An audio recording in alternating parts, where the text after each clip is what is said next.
What if the most powerful thing you could do for a loved one with cancer didn't cost a cent? No drugs, no devices, just your presence. Science now shows that simple human connection, being there, listening, showing up, can actually help cancer patients live longer. Hi, I'm Peter, the founder of this channel. I've spent over 15 years working in cutting-edge biotechnology and drug development as a CEO and board director. I created this platform to help people better understand their options, especially when those options go beyond what's standard or widely available. This channel is dedicated to uncovering real, science-backed possibilities that may exist when conventional treatment is no longer enough.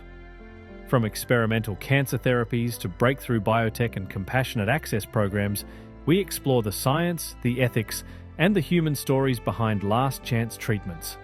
Because, for some patients, hope is an option. The frontier of medicine doesn't wait for permission.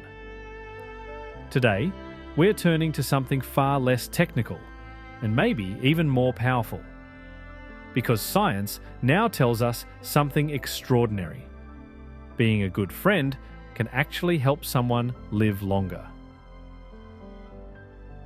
A few years ago, at one of the world's largest cancer conferences, ASCO in Chicago, a clinical trial from Memorial Sloan Kettering caught my attention. I was there to see what the latest innovations were, and this one stood out because it wasn't about a treatment at all. It didn't test a new medication. It didn't involve a medical device. It simply studied what happened when cancer patients were more closely monitored, supported in their communication, and encouraged to stay connected with their care team. That's it. No new therapy, just human connection. And the result? Patients in that group lived longer. Why? Because being seen, heard, and supported doesn't just feel good. It triggers biological changes that improve outcomes. This trial showed a 5-month median survival advantage. To put that in context, most new cancer drugs approved between 2003 and 2013 extended survival by an average of just 3.4 months. So this non-treatment, just communication and care, delivered a benefit as large or greater than many of the newest drugs on the market. It's a powerful reminder. Sometimes the most meaningful support isn't high-tech, it's human. And yet, when the moment comes, many of us still freeze. We don't know what to say. We worry we'll say the wrong thing, or we say something that's meant to help but actually hurts. Let's talk honestly about that.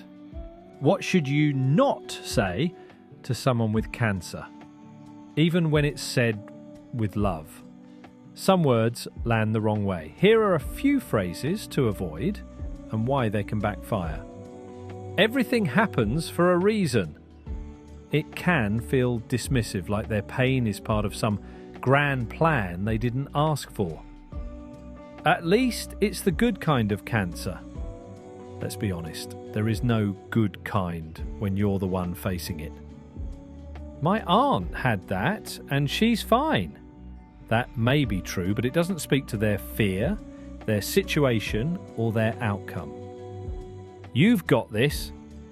It's meant to inspire, but can shut down conversation, especially if said too quickly. Sometimes we say these things because we're scared or unsure, not because we're careless. But what someone with cancer often needs isn't a silver lining. It's validation, to feel like their pain is seen, that their fear is real, and they're not being told to stay positive before they've even had time to feel anything at all. So if you're not sure what to say, it's okay. You don't have to fix anything, you just have to be present and be real. So, what does help? You don't need perfect words, and you don't need medical knowledge. You just need to show up and keep showing up. Try something like, "I'm here. Do you want to talk or just sit together? I don't know what to say, but I'm here for you." Would it help if I came to your next appointment? Can I help with meals or take something off your plate this week? These may seem like small gestures, but they come from care, not obligation, and that makes all the difference. You're not trying to solve anything, you're offering a steady hand in a moment that feels completely unsteady. In a world of medical jargon and uncertainty, what your friend often needs most is something very human: your quiet, ongoing presence. Sometimes the most powerful thing you can offer is simply your presence, not advice, not answers, not motivation, just being there, sitting beside them during treatment, watching a movie together in silence, making room for the hard moments and letting silence speak when words can't. There's a quiet strength in that, because presence says you don't have to go through this alone. And that message, more than any pep talk or solution, is what people crave when facing something life-changing. It's not about getting it right. It's about staying close when it would be easier to back away. That kind of steady companionship is not just comforting, it's therapeutic. Let's be honest. You can't cure cancer, but you can make a difference. Sometimes a life-changing one. You can be the calm voice when decisions feel overwhelming, the second pair of ears at an appointment, the one who asks questions when your friend doesn't have the energy, the steady hand when the rest of the world moves on. This isn't about taking control, it's about standing beside someone through one of life's hardest seasons. And as the science shows, that kind of support isn't just emotional, it can impact how well someone manages their treatment, and in some cases, how long they live. You don't have to wear a white coat. You just have to keep showing up. That's what advocacy can look like. Quiet, steady, human, and profoundly powerful. There's one story that continues to stay with me. It's that of Professor Richard Scolyer. He's not just a cancer patient, he's one of Australia's most respected cancer researchers. In 2023, he was diagnosed with glioblastoma, an aggressive brain cancer. But Richard did something extraordinary. Using his own background in melanoma immunotherapy, he worked with colleagues to design a completely novel treatment approach, one that had never been tried in brain cancer before. He stepped outside the standard of care, and for nearly 2 years, there was no sign of the disease. In March 2025, the cancer returned. And at the time of making this video, he is alive, but facing a challenging prognosis. What stands out, though, is how he has faced this.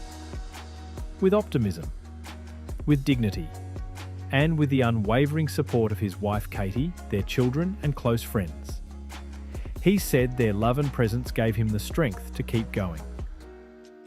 Because even when the science is at its most advanced, what sustains us is still deeply human. This video has been about how to be a friend to someone with cancer. But there's another role that can make an enormous difference: becoming a patient advocate. Advocates help navigate appointments, ask the right questions, explore options, and carry the emotional and logistical weight when it all gets too much. It's one of the most important and most empowering ways to support someone facing cancer. If that sounds like something you want to learn more about, like this video and subscribe so you don't miss our upcoming episode on how to be an effective patient advocate. Here at the Second Opinion Network, we share access to promising treatments, expert insights, and frontline innovation.